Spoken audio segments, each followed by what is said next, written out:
I grew up in southern Idaho, a small town called Rupert. It's a very small farming community, maybe population of like 5,000. When I was growing up there, there was one stoplight. So it was a very hopping city, metropolis. And for me, I mean, the only thing that was really that we did was work out on the farms when my parents are both from Mexico. And when it comes to actually being aware of what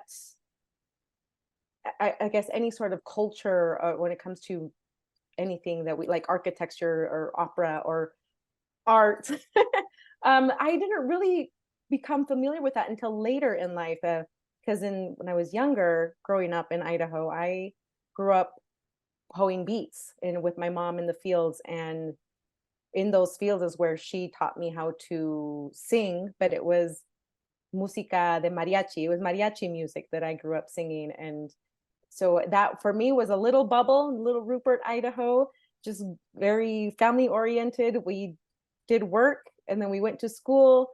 Any sort of mariachi or music that we were exposed to was all the songs that my mom grew up singing. But it was just, it was very humble, very humble upbringing.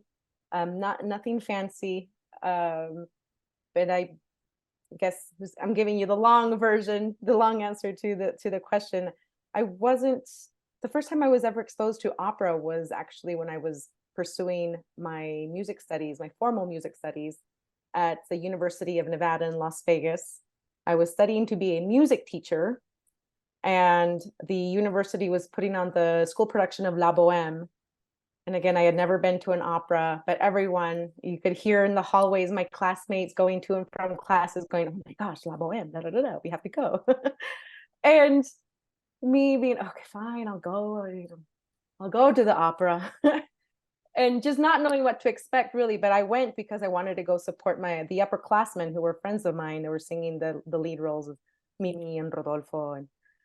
And that was, for me, was a turning point. After I seen that opera, I made it kind of my own personal mission to really, I guess, dig deep into opera, what it entails, what it takes to be an opera singer, and being exposed to this, or discovering really the vast, I guess, variety of the operatic repertoire that has existed for hundreds of years. And it's just, for me, ever since then, so it was later in life, like I said, but ever since then it's been a whole learning journey for me. It's every new role that I get, it's a chance to dig into the music, dig into the language, dig into the composer. What was the composer doing? When did they live? And what was going on during their time? Just things like that. So I'm a huge geek. I love it. And I guess I'll be forever a student of life.